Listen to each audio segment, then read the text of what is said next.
don't forget the Friends of Seville that have a table outside, and we have also some of our friends, Bob Anderson and Dean Hart, are here with information about why they're running.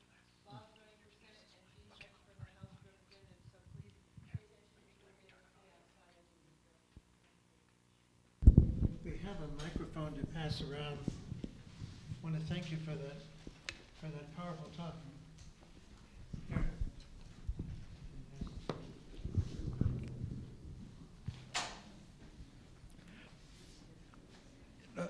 I guess I've done a lot of thinking about the situation over there, and I'm thinking back to the German National Socialists, and one of the concepts they had was Lebensraum. Yeah. This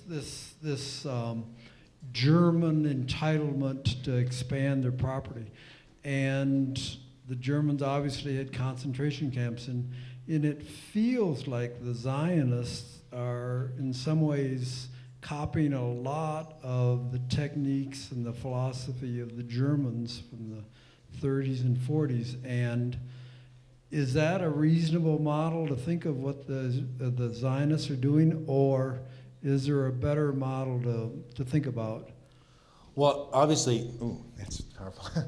That's a very controversial thing to say, and would upset lots of people, right?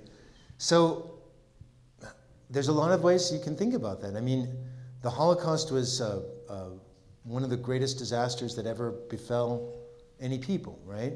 As the African slave trade and the genocide of Native Americans, they're all in a similar category of just massive crimes against humanity. When a people suffers that kind of thing,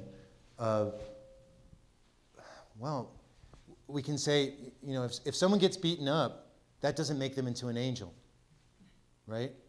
If you get the crap beat out of you, that doesn't make you into St. Francis of Assisi, right? You might become a beater in turn. I'm just saying people might think about what happens to traumatized people, right? What do traumatized people turn around and do, right? That's an interesting concept to consider, is how the experience of trauma affects the people who survive the trauma and what they do in turn. Certainly the effects of the Holocaust and of the Nazi program upon the Jewish people are extreme, and they're variable, but I myself wonder about how that trauma inflicted itself on the psyche of the people who run the state of Israel, and in turn how they treat their neighbors. Another model that's frequently proposed is the apartheid model, which is a model in which people are classified racially and then accorded a differential set of rights by means of their classification.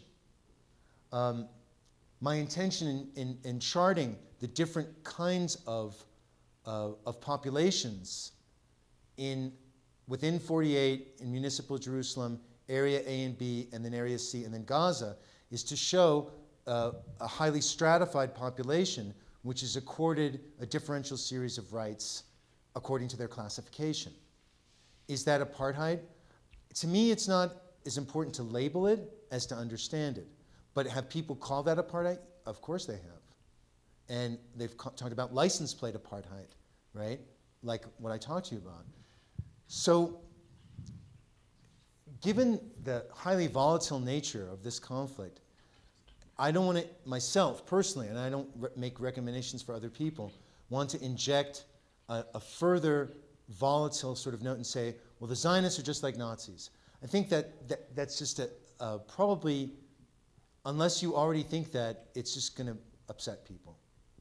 But rather, look at the system of control that exists in the territory of Palestine, in the country of Palestine, and how different people have different kinds of rights according to how they're classified.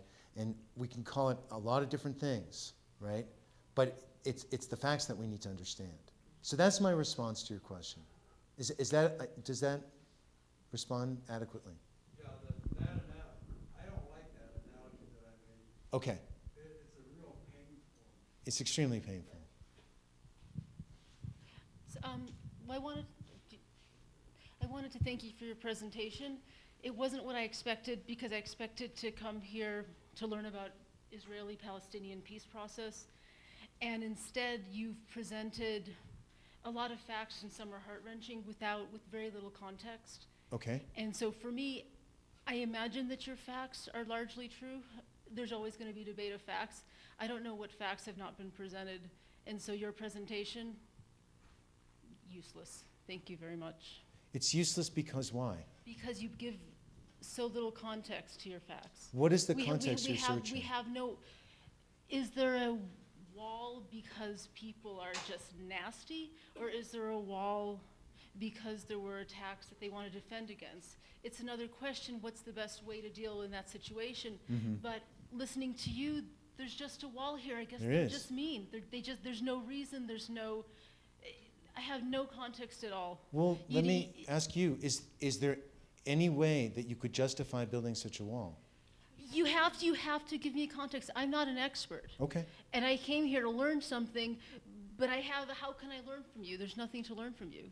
Well, there's an analogy. We have a wall between ourselves and Mexico. That's right. And the United States government is funding. it's true. And that wall, by the way, is being built by the same subcontractor as built the wall in Palestine. That means exactly nothing. They have Really? a shared need. There's a shared perception Okay. that a wall is necessary. Okay. And that's all. I mean, it's a shared perception.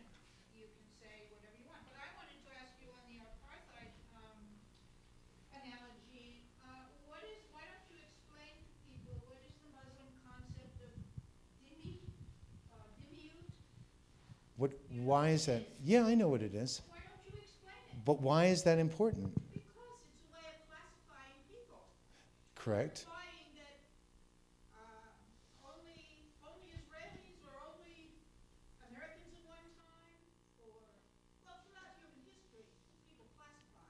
Every group classifies insiders and outsiders. It's bizarre to imply that classification isn't a universal human conceptual category. So dhimmiut, which covers Christians, very, very brutally actually, in today's world of Islam. Why don't you talk a little bit about that? That's not my area of expertise. I was talking about the area that I know. You were asked about apartheid, and Yeah. the implication is that the only nation that stratifies its citizens is Israel, which just happens to be a Jewish state. I did not imply that. Well, I'm glad to know that then. I hope that everyone here understands how Muslims classify Christians. There's classification, and then there's accordance of rights, privileges, and statuses according to those classifications. Right? Those are two different processes, right? So you can classify people, right? If someone wanted to do that, but to then say, okay, well, you because you're this kind of person, you get that right, right? And you because you're that kind of person, nuh-uh, right? You don't get that right, and you never will get that right because you're not the right kind of person. But all cultures do that. Well, I would dispute that. That's my area of expertise. I would dispute I'm that. also an ethnographer, and Okay. I've read plenty of multicultural texts. Indeed. So, but it just so happens that that is a Muslim way of looking at different people. So it isn't just that there are levels of social order in Israel. Every country has levels of social order. We in the United States are now having a very big debate over illegal immigrants, okay? So it's not, nations have the right to attempt to organize their societies in ways that all people are safe. Okay? That's all. Thank you. Thank you. Can we move on to the next person? Yes. We have quite a number of people who have things to say, so try to I happen to on be topic. in the West Bank in East Jerusalem just a couple of weeks ago. And I have to say that the observations here were exactly the same as mine. The analogy to the Mexican wall would be if you saw that wall going way into Mexico, isolating villages, cutting off the villages from their agricultural land, and driving the people out. But the question about what is Israel's policy, what are they trying to do here? If it's not a two-state solution, and it's obviously not a one-state solution. I think the example is Gaza. That's what's happened to Gaza. It's an isolated, open-air prison now, and I think that when I was over there, I talked to Jeff Halper, who will be here in Albuquerque in September at the Seville conference, and he's a professor at the Hebrew University there in Jerusalem, and he said clearly what he sees happening is that Israel will drive the Palestinians into areas A and B, and they will annex Area C themselves. And then areas A and B will become like this apartheid system in South Africa. They will be Bantustans, like Lesotho and Bantustan itself. These will be countries, basically, but they'll be totally isolated, surrounded by, as in South Africa, by the security, South African security. The people will not be able to move out. The people will be permanently stuck in these situations where the only possibility probably will be them to migrate out, which is the ethnic cleansing that's going on there now. So even though all other countries do this, where do they do ethnic cleansing? Israel. We need to Well, let's thanks for confine it to questions for the most Who's part. next? I think speech making is not what we need. Okay, Dr. Smith, who's next? Okay. Bill. Bill? Thank you very much. My question is, do you feel that in recent history, there's been a movement toward the rights of man, and that prior to the 16th, 17th, 18th century, there was no question that people were classified by race, by religion, by serfdom, etc., etc. Slowly, that is fading away. It hasn't faded away. This is an example where it persists. Many other parts of the world it persists. Right. But the movement of history seems to be favoring the rights of individuals and not according to their race, religion, whatever. Well, I think your question is really, it's complicated. There definitely is a concept that did not exist, say, 400 years ago, called human rights. And it's a discussion that takes place not only at the individual level, but also at the collective level. In other words, are there rights that people as a group possess? Do individuals possess rights, and do people collectively have rights? And what constitutes rights? There's the ones that are enshrined in our Constitution, say, the right to free speech, the right to freedom of religion, the right to bear arms, and so on. Then, in other countries in the world, people have conceptualized the right to employment, the right to security within their homes, the right to food. Okay, so I think what's different now is not that there's an acceptance universally, but that there's a discussion about what constitutes human rights at the group and at the collective level, and that is something that can't be repressed, right? It's not going away. So, and I think it's growing, right? So in my discussions with Palestinian people, I met a lot of people who have, they didn't really say, oh yeah, the Palestinian flag, and let's have our own state. They said, look, it is one country. The Israelis control the whole damn thing at this point. I just want my rights as a person. I want to live wherever I want to live in this country. I want to be able to go to the beach. I want to be able to go to a city that I've never been to before. So there was a lot of discussion about individual rights amongst Palestinian people I met that are as repressed for them as their group rights, as Palestinians say, to have the choice of who should govern them, to have the choice of what kind of state they want to live under. So, but I did meet a lot of people who were not terribly nationalistic in the sense of, we want a state of Palestine. They said, call it whatever you want it. Call it the Martian Republic of China, someone said. I don't care. I just want to be able to live my life here. This is my country too, and I should be able to go where I like and eat what I want and be where I want and have employment options. That was an interesting sort of, I didn't expect to hear that as much as I did. Is not the kind of strident nationalism, but a lot of just sort of basic human desire on the individual level. So I'm glad you brought that up.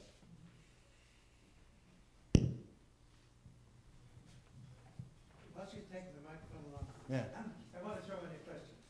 From the Israeli point of view, what do they get out of maintaining this system? Obviously, it's a huge inconvenience, a cost, an eyesore. I don't get the advantage from that point of view. Well, we were on the other side of the wall frequently, and the other side of the wall doesn't look like the Palestinian side of the wall. So if you're traveling up either the highway that's the closest to the wall, right? There's these berms. They've built up these earth, so it looks like a hill, and there's flowers and trees planted. You don't see it the way it looks on the Palestinian side, on the Israeli side. On the Qalqilia side, it's a sewer. They're pumping sewage out of the roadway and out of the nearby towns into Qalqilia. Also, we did photo documentation of this. On the Israeli side, it's a flower bed. So the government has taken pains to not have it be as much of an eyesore for people, to not have it be something that is in people's faces in a way that it is for the Palestinians. As far as the deeper situation that you're concerned with, since I'm not party to the planning sessions of the Israeli government, my own conclusion is that they do see it as a single country, that they're absolutely not going to establish a Palestinian state in the sense of what we would consider in the rest of the world a state with territorial contiguity, but it might be a series of enclaves with local autonomy.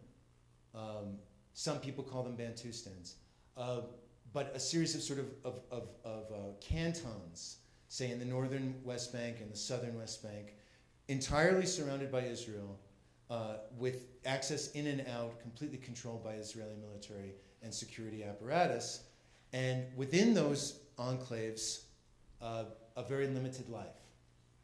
That's what I think is happening. That's my own conclusion from what I've seen. Yeah. This man here. Oh, I'm sorry. I'm sorry. Yeah, go ahead. How do you envision the situation in the area 20 or 50 years from now? Like that.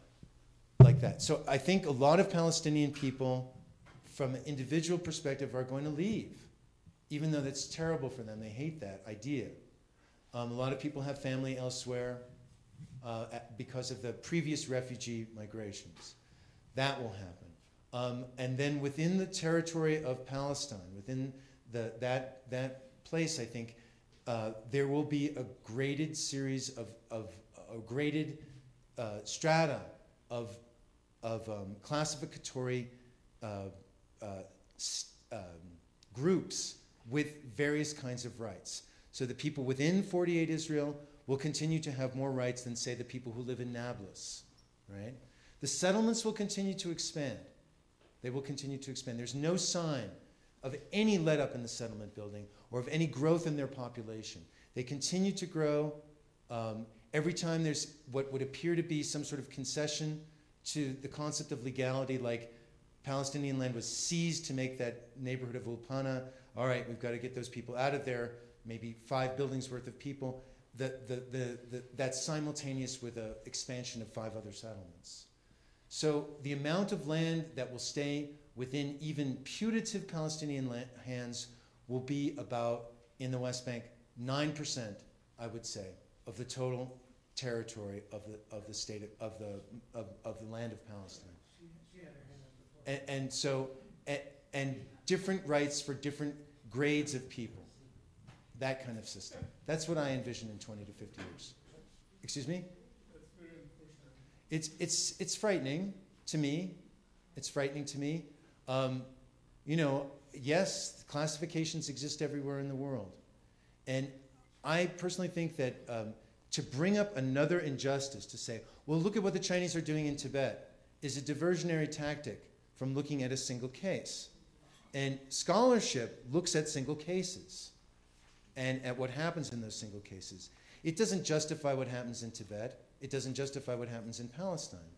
Each situation must be looked at in its entirety, in its depth.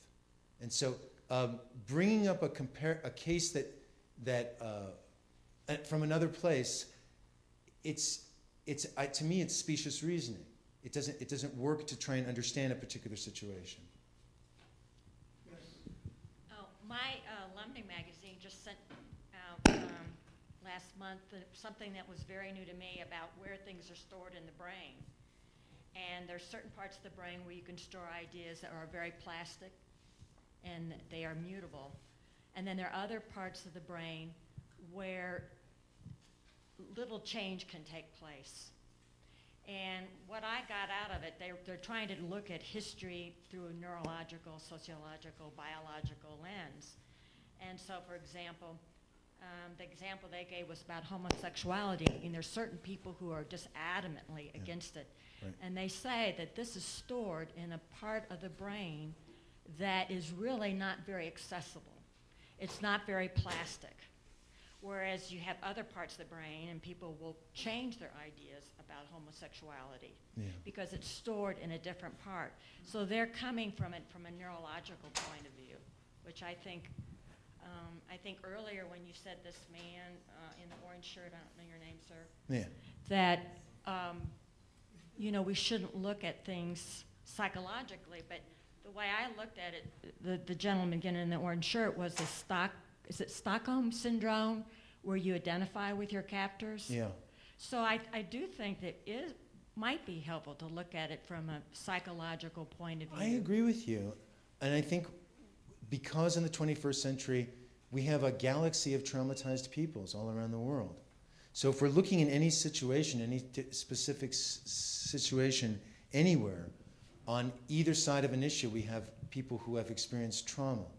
And that trauma has led to certain outcomes for them in terms of what you would say this plasticity, what they can and cannot accept, or what they tell themselves they can and cannot accept, what they believe they can and cannot accept.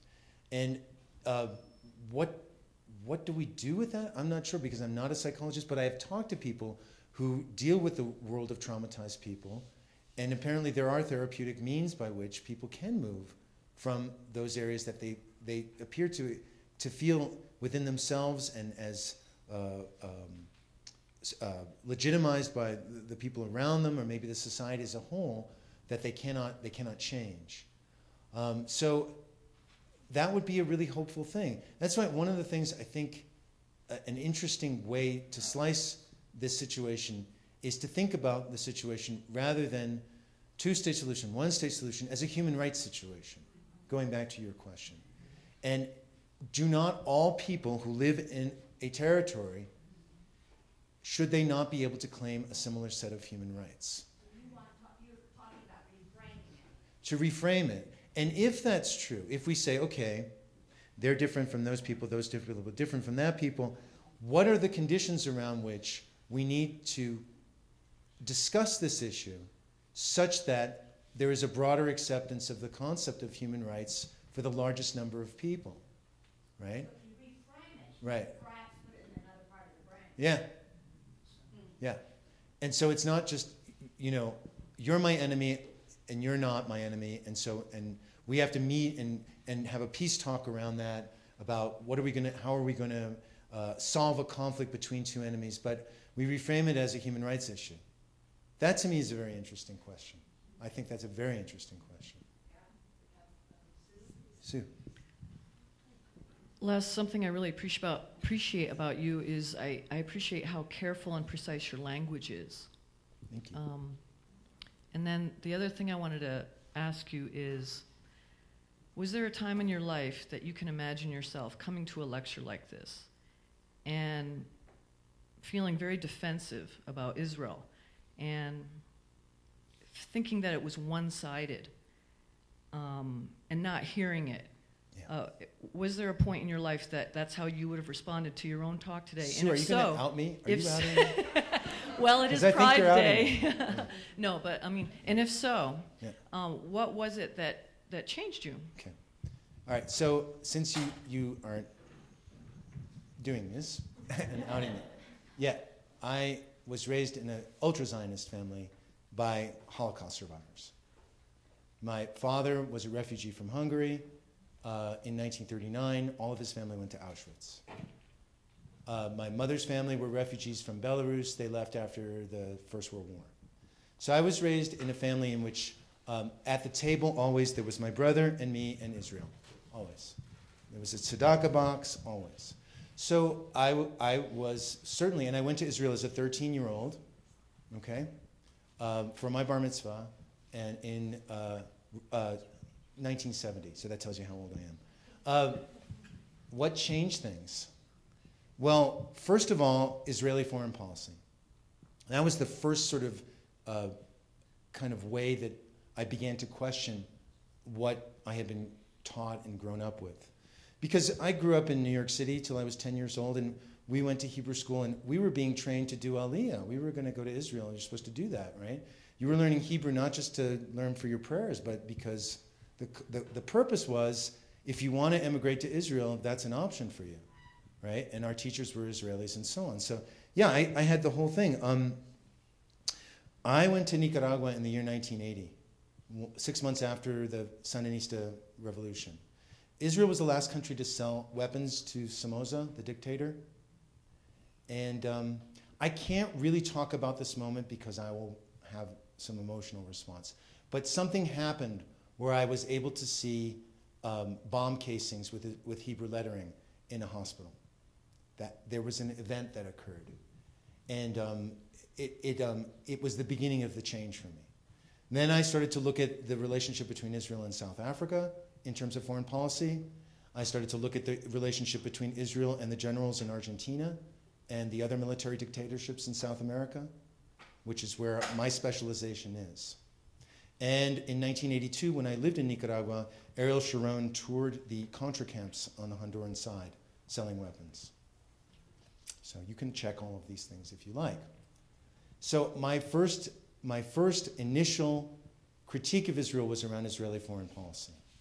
And from there, being that I work with indigenous peoples in South America, Central America, and North America, I began to be curious about who the Palestinians were and what had occurred there.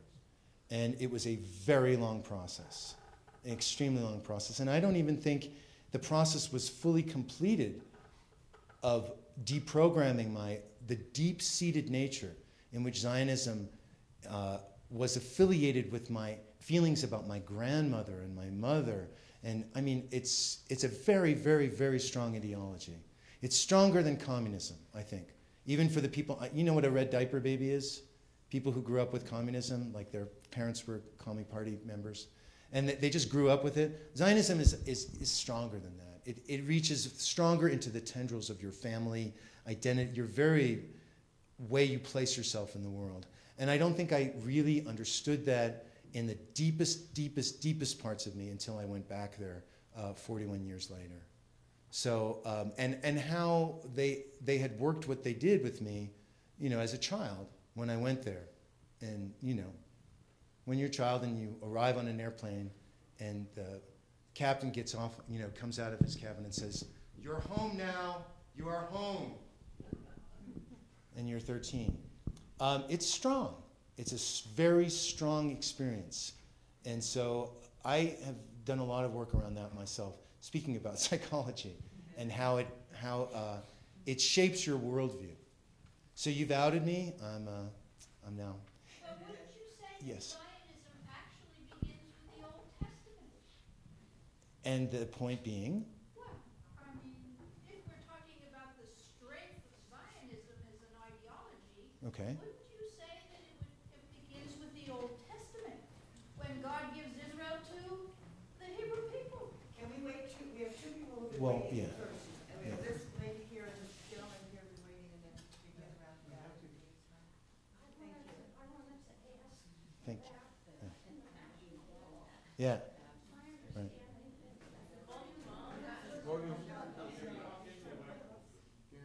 It might be. Here it goes.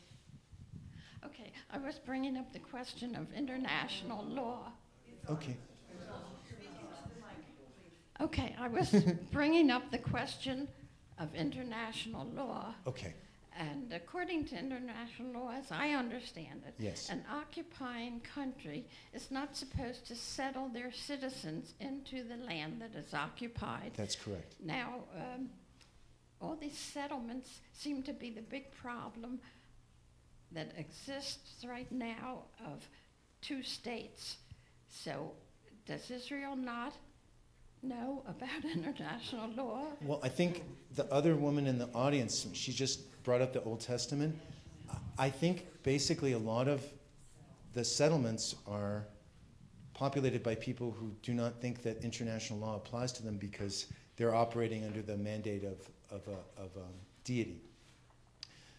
They believe that the territory of Palestine belongs to them for religious reasons. And so they don't appear to think that international law applies because it's their land to begin with a priori. It already belongs to them. They're just taking repossession of it. The thing is that that's only one part of the settler movement, is the hardline religious people. And the settlement movement was not promoted first by the right-wing Netanyahu Likud, or before them the Herut party, but by the Labor Party. The left was the first promoter of the settlements in Israel, starting right after the '67 war. And at that point, it was being done under the rubric of security. And basically, they were settling the perimeters of the new territories in Gaza, in the West Bank, in Golan, in Sinai, as a part of the defense of the state of Israel. And the beginnings of the religious movement, of that concept of this is the land of Israel that belongs to the Jewish people, regardless of what anyone else says, that came later. So actually, settlements begin right after '67 as a function of state policy by the left-wing government, and there's an excellent book about that by Gershon Sholem called The Accidental Empire, which traces the beginnings of the settlement movement. And he's an Israeli social scientist. I read a lot of Israeli social science, by the way.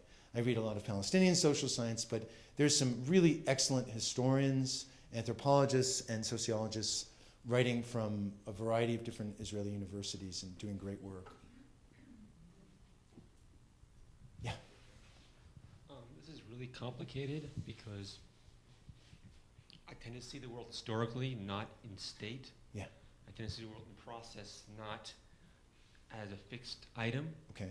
So when I look at Israel in 1920, I already look back further in time to the 19th century in the Ottoman Empire, when there was an active anti-Jewish movement in the areas that are now called Palestine. Mm-hmm. And there's terrorism involved. There's a lot of terrible things happening there. It just, the British made it no better. They made it 4 times worse, actually, in many ways. And then you go jump forward and you have Israel being formed, throwing all these guys in Israel, right? Mm-hmm. Next, we have 500,000 refugees from other Arab countries, Jews that are thrown out because they don't like Jews. Mm-hmm. And where do they go? They go to Israel. Mm-hmm. And they can't be liking the Arabs very much. As a result, we have Eastern Europeans who can't be liking anyone that's not Jewish because they were thrown out because they were killed by the Russians and the Germans. Mm-hmm. So yes, I can see a lot of trauma happening. Trauma from people kicked out of Arab countries, trauma from people kicked out of other countries, and they're all thrown into this place. And then they're told, okay guys, just stand there and let the Arabs attack you. It's okay, they won't get you all your land, it's okay. Let them attack you. And let them take all but 9% of your land, or the land. And what I see as a result of their actions is their reaction to that particular idea of letting people who've attacked and attacked and attacked just keep on taking more because they're probably finished with being nice guys. Mm-hmm. So what's the question? The question is this. Couldn't you conceive of a process, and of course you go past that and now then you get more terrorism, more wars, mm-hmm. and more hatred against Israel, more Israeli hatred against Arabs as a result, mm-hmm. forming a kind of really nasty kind of chemistry going on, yeah. Vicious circle to be sure. Is there a point in the history where you could have said, do this and you'll have a peaceful land? And what should have been done? I think it's a great question. I think about that all the time. What could have been different? Right now, my friend Alex Lubin and I are talking a lot about different Jewish intellectuals who proposed a binational state in Palestine, and then what the reaction of Palestinian people was at that point. Different Jewish intellectuals who were opposed to a Jewish state altogether in Palestine. What should have happened instead? So there's a lot of historical work. In the United States, the Zionist movement was not hegemonic in the 1940s and 1950s at all. And there were a lot of Jewish leaders who were not in favor of the establishment of the State of Israel because they were afraid that the Jewish people in the United States would be seen as having divided loyalties. So there was a lot of really interesting discussion going on. The real change happens in 1967. That's when the United States makes the commitment to Israel in a new way that under the Eisenhower and the Kennedy and Johnson administrations had not been made up to that point. So I think, there's 2020 hindsight is always just a really crazy thing to try to pinpoint, but it's important to resurrect some histories that I think have been generally not talked about for a long time, which is the diversity of opinion in the Jewish community itself in the United States about the establishment of the State of Israel and what should be the relationship between the Jews and the Arabs in Palestine in formal and informal terms. That needs to be remembered and rethought and discussed again. In my family history, there's a lot of people. Anybody who survives the Second World War in Central Europe is put in DPW camps, displaced person camps. So where should they have gone? Some of them went to the United States. Some of them went to Palestine. Some of them went to Chile. Some of them went to Argentina. What should have happened to those populations if there hadn't been an Israel? I don't know. I can't answer that question. But was there a possibility to not create a state in Palestine that was based upon affiliation with one religion or another? Could there have been a different sort of state established there? I think so. I think so. Yeah. Can I ask something Yeah. real quick? Do you see the Arab Spring, the democracy movement, as affecting the Palestinian situation? Yeah. Like maybe they're going to have their own revolution. Yeah. Something Yeah, people like that. talked about it a lot last year. Every Palestinian person I talked to, except for people who work for the PA, for the Palestinian Authority, dislike it intensely. But then again, everywhere in the world, anywhere that people have made this demand, we want our own state. The second that state gets established, they hate it. Because states are oppressive. States are oppressive. So yeah, there's this incredible critique of the leadership of the PA amongst Palestinian people from a variety of different directions. Some radical left positions, some very pro-business or kind of free enterprise positions, but there's a broad range of critique of the leadership of the Palestinian Authority, which is, of course, it's corrupt. And of course, it survives on the massive donations of the European Union, the Gulf states, and some other international organizations. So yeah, it's a situation where people really are wanting to have an internal revolution, to have new leadership. But that's very difficult to do under the circumstances in which they live. Demonstrations of any kind are largely controlled. Yeah. So, the PA has no problems. If there's a demonstration against the PA, they have no problems working with the Israeli army to suppress it. Of course not. Not at all. And so sometimes, the two authorities, of course they're working to preserve a status quo that favors certain people. So the system is set up so it's difficult to organize. It's very difficult to organize. It's very difficult. Yeah. Who is Iris. Thank you. I really appreciate you sharing the personal underbelly of all the statistics you were sharing.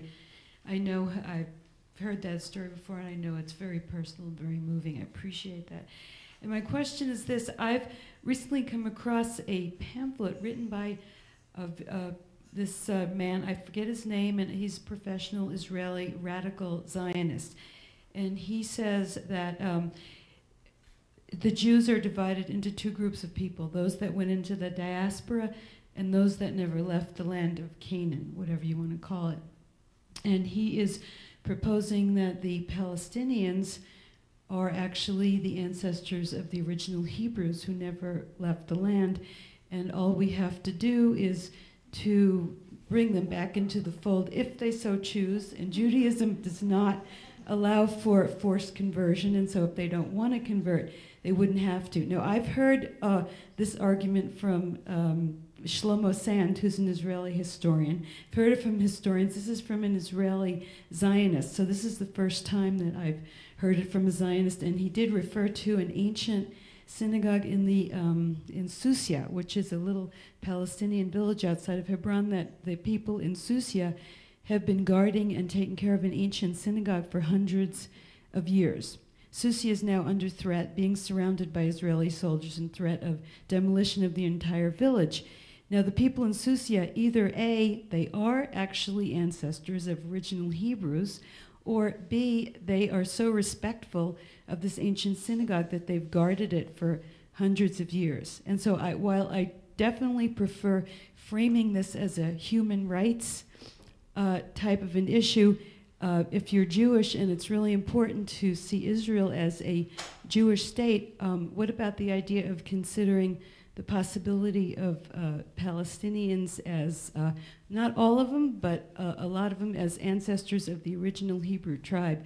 And by the way, just a footnote, in the Bible, Abraham did have two sons.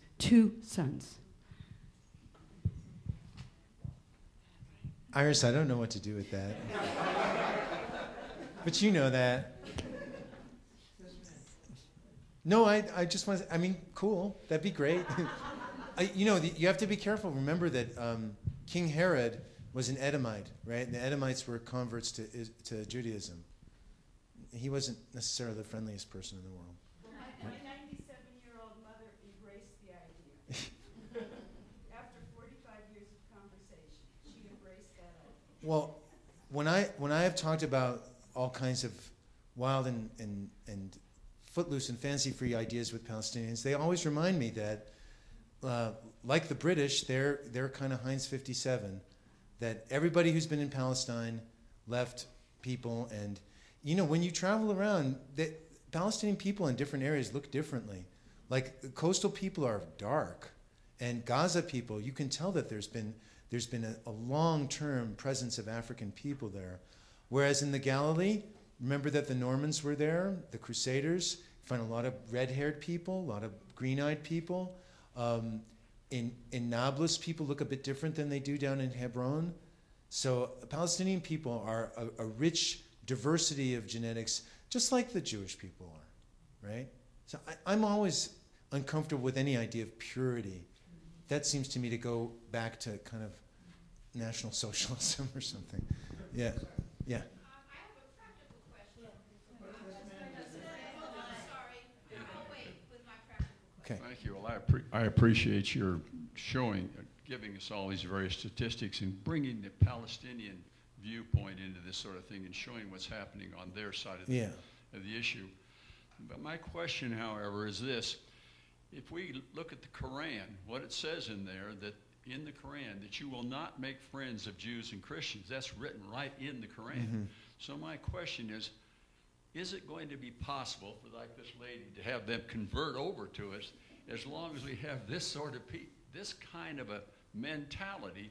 And when you were over there, did you run into this sort of thing where they say, by golly, I don't care what they do, they're our enemy? And of course the wall came about because of the rockets and the suicide bombers and all that sort of stuff. So there's two sides to this issue. There, of course, are. And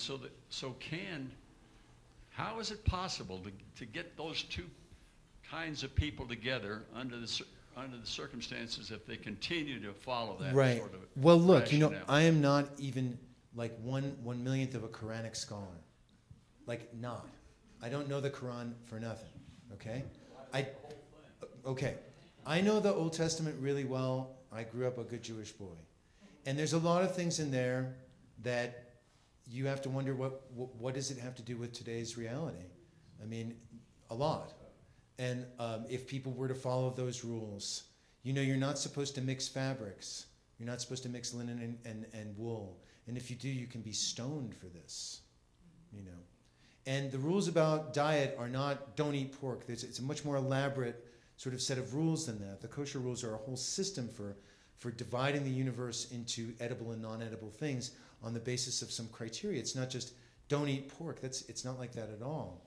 So the Leviticus rules are complex. Sometimes they're cited by people who dislike homosexuals because there's a statement in there about thou shalt not lie with man as you do with woman. Doesn't say about women lying with other women, but never mind about that. But when we bring in sacred texts into this discussion, as an anthropologist, it complicates the issue in many ways. Anthropology is a relativistic discipline. In other words, it's based upon the concept that all cultural phenomenon have a certain validity. That's not an amoral or a statement against morality. And I pose this to my students the first day we talk about relativism. I say, isn't that a beautiful, tolerant concept? Well, it's all valid, yeah. You know, it's like the old Coca-Cola commercial. We're all holding hands. And then I say, what about Nazism, you know? And then they sort of freak out and they say, well, you know, what? What is a relativist position in a world where we have to have morality? So in terms of statements in the Quran about which I am not an expert at all and never claim to be, how do people in their daily lives and behaviors enact their religious beliefs? My experience in Palestine with the Palestinian people I met, which was a selection of people of various faiths, right, and ages, I did not encounter anti-Semitism. And I have really strong antenna for anti-Semitism. You ask my wife, right? I have really strong antenna for that because I grew up with it. And I have never encountered amongst Palestinian people, Syrian people, Iraqi people, anti-Semitism in the sense that I understand that term. I have found certainly very strong opinions about the state of Israel. And I didn't find, and I met Christian people there in the West Bank. What I found was a lot of respect for Christianity amongst the Palestinian people. We were brought to the Church of the Nativity. We were shown many Christian sites in Bethlehem. We were staying in Beit Sahur, which is a Christian Palestinian town. So we had a lot of contact with Christian Palestinians. I do here in this country too through the Sabil organization as well. In Palestine historically, there are a lot of practices around the tombs of saints and slash biblical prophets slash maybe older sorts of pre-Christian, pre-Jewish sort of phenomenon even. There are a lot of, the land is just peppered with sites where people are constantly making pilgrimages and of all kinds. And historically, my understanding is that Christians and Muslims and Jews went to those places, right? And that those sites, it wasn't necessarily that they were joining hands around those sites, but there was an understanding that all those sites were all sacred to all of those different denominations. And that has changed significantly. And there is disrespect on both sides, certainly. Oh, certainly, lots. When Yasser Arafat said, there were never any temples here, that is a really disrespectful thing to say. That's a chilling thing to say. You know, and one has to look at those things and say, how would that make the Israeli public react to a Palestinian leader? I'm fully cognizant of those things, right? But there is an older tradition as well of a kind of, in some cases, sort of syncretism between those religions for Palestinian people. Those communities in places like Tiberias and Safad, in Jericho, in Hebron, lived around each other for hundreds and hundreds of years. And there is a Jewish community in Palestine throughout. You know, there was never no Jewish population in Palestine. There were always Jews there, and Muslims and Christians. So to answer your question, maybe we need a deeper time depth. What have the relationships between those communities been in different time periods, under different circumstances, under the Ottomans, right? Before the Ottomans, right? I can't give a simplistic. Maybe no answer to that. No, it's a complex thing. Yeah. Very briefly, in response to the gentleman in the floral green shirt, you're asking what could have changed historically that would have had a result that was peaceful. I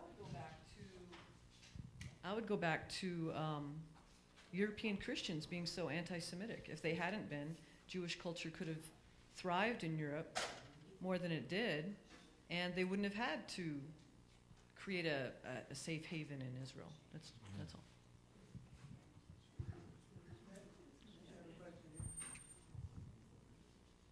Where's the next one? Oh. You've given us some indication, but how would, Israel is considered a democratic state. Can you talk about voting rights in Israel? Okay. Different groups. If you're a citizen of Israel, obviously you have voting rights. So Israel currently, I think the population is 78% Jewish and 22% Arab and other.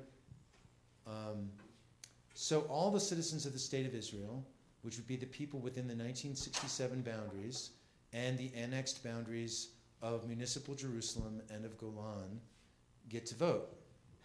Okay? So that's about 7 million people. There's about 3.5 million people in the West Bank. And there's 1.5 to 1.7 million people in West Bank and Gaza. So that's 5 million people. So if you take the whole of mandatory Palestine, right, there's about 5 million people in Gaza and West Bank, 7 million in Israel, of whom about 20% are Arabs. So there's roughly, in the land of Palestine, actually, if you consider it all the population altogether, right, add all those together, the West Bank, Jerusalem, pre-1967 Israel, and Gaza, right, it's about half-half at this point, right? It's about half-half. Of that half-half, which is, say, 14 million people, no, I would say 12 million, between 12 and 13 million people, only the citizens of the state of Israel get to vote on what happens. So the people of the West Bank and Gaza don't get to vote in elections that relate to the state of Israel. They get to vote for the Palestine Authority, but the Palestine Authority has very little power, extremely little power, right? And extremely little sort of turf in which they exercise that power. So in terms of, if you want to look at democracy, right, basically the authority in that entire land of Palestine is Israel. They call the shots, 100%. 100%. Anything they want to do, they do. And 5 million of the people under whose regime that live there. And this is not something that's a radical thing to say. People in Likud say this too. People who say this can't last, right? 5 million people in Gaza and the West Bank don't vote on the government that basically makes the real decisions over their lives about what's going to happen, right? So what kind of a democracy is that? It's a democracy. It's not a democracy for everybody. There's a lot of people who are living under a regime over which they have no choice, in which basically things are determined under a circumstance in which they are not participating. Maybe one more quick question. One more question. Why don't you say your question? You've been waiting a long time. Yeah. Oh, I just keep getting more and more. But I wanted to ask you, well, it has two parts. First of all, why shouldn't there be Jewish people living in what eventually will be Palestine? I mean, why shouldn't Jews live there? Okay. Arabs live in Israel. Okay. That's the first part. Okay. The second part, well, there's three parts.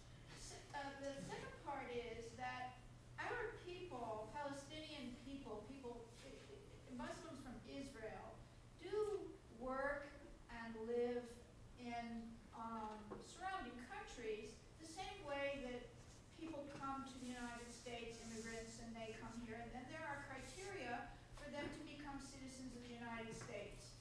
I am sure you are aware that no person who came from Israel or any association, and no Palestinian, can ever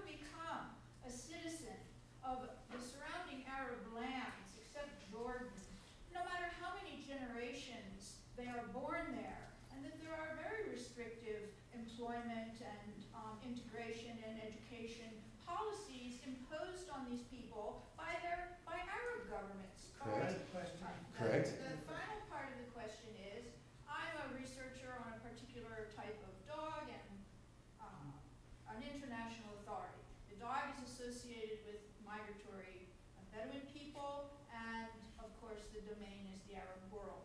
And I would love to go to Saudi Arabia and do some research on these dogs. Because I'm a Jew, I can never go to Saudi Arabia. I also can't go to Syria. I can't go to most of the Arab world. You can go to Syria. I think so. Yeah, you can. Yeah, you can. Well, I would. This is a little Okay, you off topic, can. we have 2 minutes left, so. What is just about that? But this is, again, this is the line of reasoning that you're taking, is to bring up points that, in effect, they are true, but I don't know how they bear upon the case at hand. I mean, Saudi Arabia's... You keep asking, how can we have peace? We can't have peace if people have policies that, if Arabs have policies that isolate Jews horrifically. I mean, there were not 500,000, but 1 million refugees from Arab lands in 1948. Good topic for another discussion. Yeah. Okay, we need to go to the last. We have one more question here, Sir. or topic. I just have a comment about Islam and the Quran that have been brought up today, and I'm saying this with no value judgment. Okay. Muslims are not considered complete Muslims until they believe in the Torah, in the Bible, and the Quran. In the Quran, there are 5 very specific incidents where the Quran spoke negatively about other religions, Yeah. versus 22 other locations where Muslims are mandated to live in peace and treat other people. As a matter of fact, the word for Christian in Arabic is Ansar, Nasara, and that translates into supporters.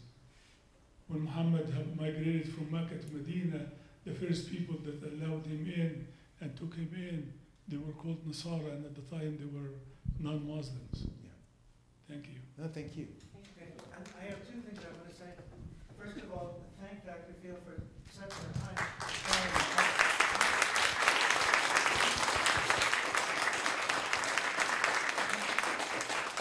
I think everybody's going to want to sign up for one of his classes after this.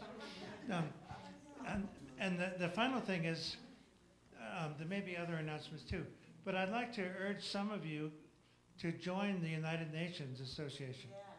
We could use some of your civic spirit and intelligence. And we're looking for people from UNM. You get to carry a little card saying it. And we have, how often do we meet? Once a month? We'd like to have more events like this, and we need more ideas. So see Maureen here about signing up.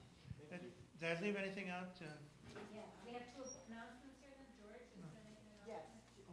Okay. We're finished, we have 2 things. George's gonna, and also, I saw Bob Henson. I think he left, yeah. He left? But so George gets to say something. Yes, my name is George King, and I'm representative of the Sabeel organization that Professor Fields mentioned. And it was an organization that was founded by Palestinian Christians in the occupied territories. And it's faith-based, interfaith movement, and it is dedicated to nonviolence, to peace and justice as a solution to the problems there. Well, the reason I bring that up is because we're very excited that we're having a conference here in Albuquerque, sponsored by Sabeel, in late September, the 28th and the 29th. And there's going to be many people there that are experts in this area, Jewish, Israelis, Muslim, and Palestinian Christian, who there'll be workshops and talks. Among those coming are Reverend Naim Atik, who is an Episcopalian priest who was one of the founders of Sabeel, Jeff Halper, who I mentioned earlier, professor at Hebrew University, who was founder of the coalition, Israeli Coalition Against Home Demolitions, and also Miko Peled, who has been in the news lately because he's written this book called Son of the General. His father was a major military figure in Israel around 1967 war, and he is now touring and talking about those experiences. And also Mike Braverman, who's the head of Sabeel North America. So remember, if you can, there's literature out here on our table about registration and about who's coming and what the topics are. And also we have olive oil, Palestinian olive oil for sale. Fair trade, yeah. And so the profits go directly to the farmers who created that. Thank you.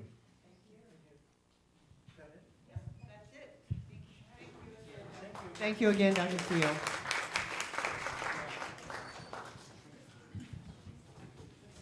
We also want to thank Mike Swick for the video. Thank you very much.